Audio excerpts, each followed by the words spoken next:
Bonjour à toutes et à tous, Didier Brisac de la société Resolia Solutions. Je vais aujourd'hui répondre à la question « Comment supprimer la contrainte des archives papier ?»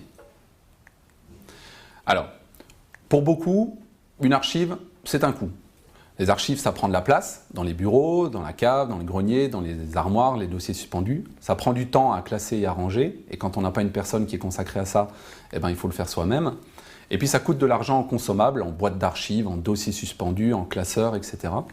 pour l'entreprise. Finalement, c'est un poids mort, ça n'apporte aucune rentabilité à l'entreprise. Et au prix du mètre carré dans la région, on peut essayer de le rentabiliser différemment. Néanmoins, la loi nous impose aujourd'hui de conserver une bonne série de documents sous leur format d'origine, qui est le papier, car ils présentent le patrimoine de l'entreprise. Et donc on va voir comment essayer de gagner de l'argent finalement en gérant ces archives. Deux solutions. Une première solution, c'est d'externaliser ces archives papier auprès d'un prestataire. Le prestataire, il va pouvoir pour vous créer l'inventaire de vos archives, les mettre en carton, en boîte d'archives éventuellement, les conserver sur une durée déterminée, mais il va gérer cette durée de conservation, du coup, dans des locaux qui sont sécurisés, à l'abri de l'incendie, à l'abri des dégâts des eaux, etc., ce qui n'est pas forcément le cas dans l'entreprise ou dans la cave de l'entreprise. On va naturellement pouvoir accéder aux informations quand on le souhaite, en fonction des besoins de l'entreprise. Et on va aussi, le prestataire va optimiser les durées de conservation. Parce qu'aujourd'hui, dans l'entreprise, par manque de connaissances souvent, le dirigeant va avoir tendance à conserver ses archives, tous ses documents, tout le temps, sans durée de conservation propre aux factures, aux devis ou autres documents de l'entreprise. Et donc, on stocke beaucoup plus que nécessaire et ça prend plus de place que nécessaire. Et puis enfin, le prestataire va s'occuper de la destruction, du recyclage en fonction des besoins.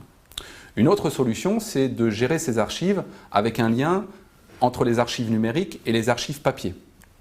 Comment est-ce qu'on va pouvoir gérer ça ? Il y a des outils sur le marché qui permettent aujourd'hui de gérer l'archive, de faire un lien entre le document papier et le document numérique. Une fois que je vais numériser mon document, je vais directement le mettre dans une boîte d'archives. Ça va créer un lien entre ce document papier et le document numérique. Le document numérique, il va être directement accessible par un moteur de recherche ou autre. Et derrière, je vais pouvoir naturellement organiser mon archivage papier. Je vais directement trouver l'information via le document numérique et les moteurs de recherche qu'on m'autorise.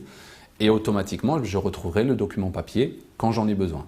Mais le cas où il faut retrouver le document papier devient extrêmement rare vis-à-vis de la réglementation. Et puis derrière, mon document numérique, plutôt que d'aller rechercher le document papier dans la boîte d'archives, je peux simplement mettre un petit coup d'impression et je récupère finalement, dans la plupart des cas, un original papier. Finalement, qu'est-ce qu'on peut conclure ? Dès qu'il est créé, un document dans l'entreprise devient une archive. Et donc, on a beaucoup plus d'archives qu'on ne le pense dans l'entreprise. Et donc, il faut les gérer. L'archivage papier, c'est souvent une contrainte, comme on a vu. Ça coûte de l'argent, ça prend du temps, mais c'est un mal nécessaire parce que la réglementation nous oblige encore aujourd'hui à conserver nos documents sous format papier.